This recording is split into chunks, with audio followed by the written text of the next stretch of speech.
Pranam Sadhguru. Hope you're enjoying yourself on this amazing journey that you're making through America. Trust me, if it wasn't COVID times, I'd be right beside you, riding on a bike, wanting to understand Native American mysticism and spirituality. Sadhguru, I had a question. That what is the position of women in the Native American mysticism or spirituality? In India, we have the concept of the divine feminine, but the position of women in India is unfortunately not that great despite our spiritual tradition. What is their spiritual tradition? How do they view women in their canon? Namaskaram, Tisca. Well, especially because there is virus around, the safest place to be is a motorcycle, nobody with you. And about you riding next to me, whoa, try that when I come to India, we will see. About Native American cultures and position of women. See, we should not judge ancient societies with today's realities. This is one thing we must understand even about India that you made a comment about, how India's situation of women's situation in India is very bad. You must understand that yes, women have taken the brunt of many bad things and especially these unfortunate sexual assaults and things that are happening. But we must understand this is a consequence of generations of poverty. Once poverty hits people at a certain level, this so-called sense of civilization, even basic humanity, unfortunately disappears in human beings and they become cruel to each other. The cruelty against women is unfortunately turns into a kind of a sexual mode. But generally I want you to understand, people who are powerful, people who are well-to-do, people who have the power to exercise over other people have always been cruel to everybody else, man or woman. Don't think life in India is not cruel to a man, just go into a slum or into a village and see, man's life is also hard. I am not trying to say women have not taken extra beating, they have. But I am telling you, this is because… not because they are women, simply because they're little weaker physically than man. So children are beaten, women are beaten, weaker men are beaten, weaker societies are beaten, weaker civilizations are erased from the planet. This is the unfortunate reality of the human being. About women's position in Native American situation, well, a lot of tribes have been matriarchal, that means the lineage is carried through women, so definitely they had a certain place. But at the same time, because they were tribal cultures and they were nomadic and there was no… for many of them, where there were some of the tribes or some of the nations which had established, societies, like they built cities and things like that, in those places women had equal place. There was education for both men and women. One or two tribes even went into something like higher education in their own way, both for men and women.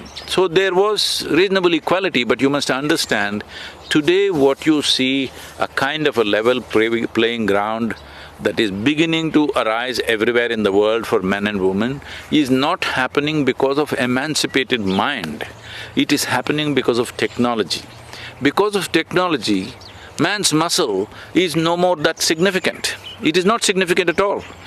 How much brawn do you have? Nobody cares. How much brains do you have? That's what. This is what has leveled the playing field. And as it moves more and more in this direction, the ability of anybody to exploit women will also go down, and which is happening.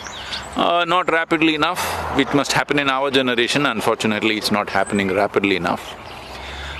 Having said that, the Native American populations, largely, many of the nations were nomadic in nature, they liked to live like that in nature. When they were nomadic, naturally there was conflicts for food, conflicts for territory. Wherever there is physical conflict, there naturally man rules and women fall back. And of course, Unlike today's times where a woman can control her reproductive process as she wishes, there was no such control, so most of the time women will have either they are in pregnancy or they have little children to take care of, which kept them busy, but generally they were honored in these societies. I am right now at the Crow Reservation, but last few days we have been in the Lakota Nation.